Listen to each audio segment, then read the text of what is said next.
There are moments in life when silence becomes louder than words, when the weight of existence presses down so heavily that even breathing feels like a burden. In such moments, you wonder whether your strength is enough. You ask yourself silently, with trembling lips and heavy thoughts, will I make it through this? But life doesn't always answer with clarity. Sometimes it only gives you a mountain. This mountain does not speak. It does not bend. It does not accommodate your pain or your cries. It simply stands, immovable, cold, towering, and you in front of it feel small, fragile, breakable. This mountain is not just a challenge. It is every unanswered prayer. It is every loss you have suffered, every time you were misunderstood, every betrayal, every disappointment, every night that felt too long, and every morning you were afraid to face. This mountain has no sympathy, and yet it gives you a path. Not a path made easy, but a path made real. The truth is, you passed the hardest time, not because it vanished, but because you kept going. When you were tired, you didn't surrender. When you fell, you stood again. When your faith was thin as a thread, you held onto it with whatever strength was left in your trembling hands. People may never see that battle. They may never know the tears you cried in silence, the prayers whispered in the dark, the breathless moments where all you could do was endure. But God saw, and God said, you passed. Because passing is not about achievement. It is not about conquering the mountain or reaching the summit in record time. It is not about shouting your strength or proving your worth to the world. It is about surviving without losing yourself. It is about walking through the fire without letting it consume your heart. It is about feeling pain and yet still choosing to be kind, still choosing to forgive, still choosing to love, even when everything inside you has been broken into 1,000 pieces. Do you know how sacred that is? To break and still not hate the world, to bend and still not lose your humility, to hurt and still not want to hurt others. This is strength. The world often glorifies external achievements, the trophies, the accolades, the public victories. But the greatest victories happen in the realm no one sees. When you chose to keep going, when you stood on shaking legs, when you wiped your tears and said, just one more step, that was the moment you passed. That was the moment God saw you. The divine does not measure you the way the world does. The world looks for power, but the divine looks for perseverance. The world counts followers, but the divine counts how many times you didn't give up. Even when no one cheered for you, even when no one clapped, even when no one believed in you, you believed. And that belief became your light. You held it gently through every storm, like a single flame in the wind, refusing to let it die. Some days you thought the flame had gone out.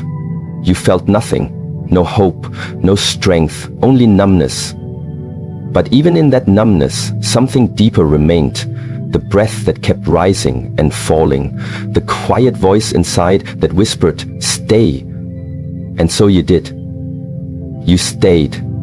And in doing so, you passed the hardest time. Not because the time grew easier, but because you grew deeper. You grew inward. You became more still. Like a tree in winter, stripped of all its leaves, you remained rooted, waiting. Trusting that even though nothing made sense, and even though everything seemed to fall apart, something in you was still alive, still waiting for the sun to rise again.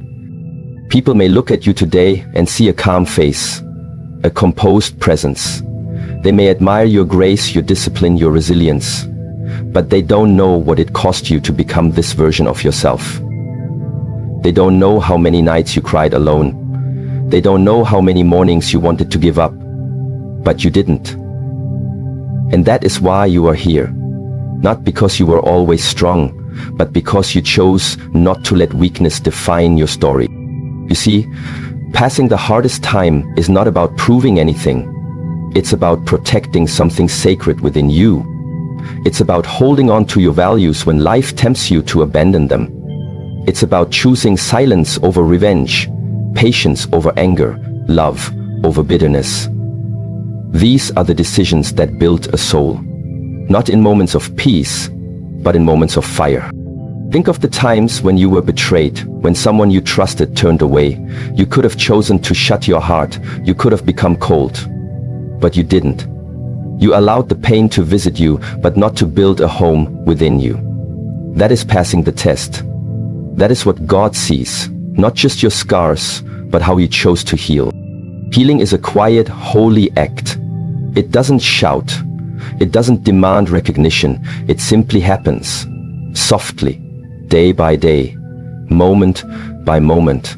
And now, when God looks at you, He does not see a broken person. He sees someone who has been remade. Someone who walked through the storm, not untouched, but awakened. The hardest times did not break you.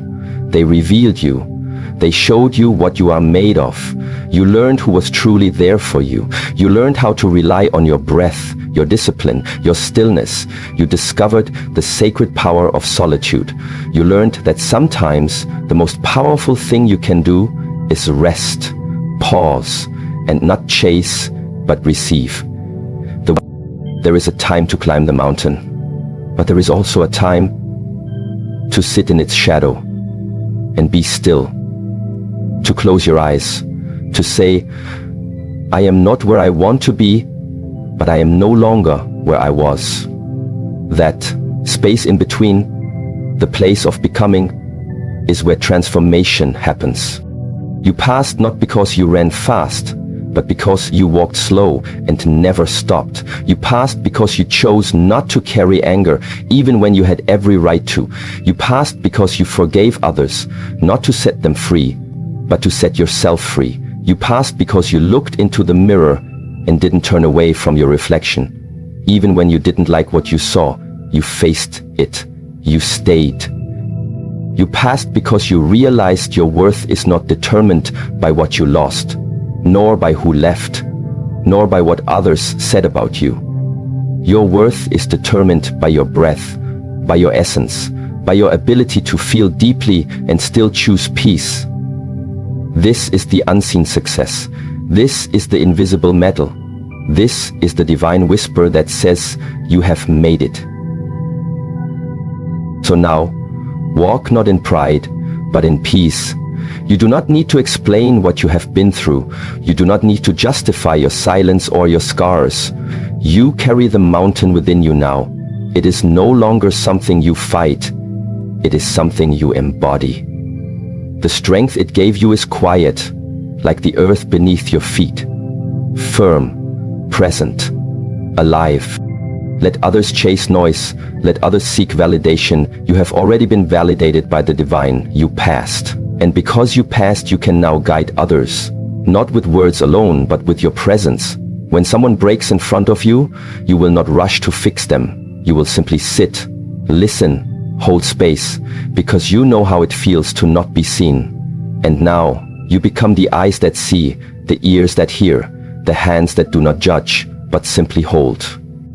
This is the gift of pain transformed. This is the grace of one who has passed through the hardest time. The mountain no longer intimidates you, because you became the mountain. You no longer ask, when will the storm end? Because you have become the calm within the storm. And in your stillness, the world begins to shift. God said, you passed the hardest time, not because you are perfect, but because you are present. Not because you avoided suffering, but because you turned suffering into wisdom. Not because you never cried, but because your tears watered the roots of something eternal within you. And that is something no one can take away.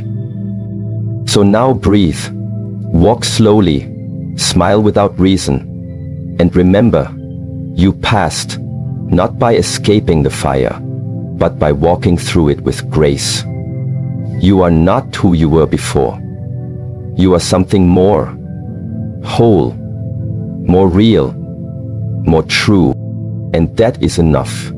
Pain is a teacher that walks into your life uninvited. It does not knock gently at the door, nor does it come with compassion. It arrives like a storm, unannounced and relentless. It takes what you thought you needed. It uproots what you thought was permanent. And in its presence, you forget how to feel safe. You question everything, your path, your faith, your worth. Pain makes you feel like a stranger to yourself, but over time, if you stay still long enough, if you resist the urge to run, you begin to realize that pain has not come to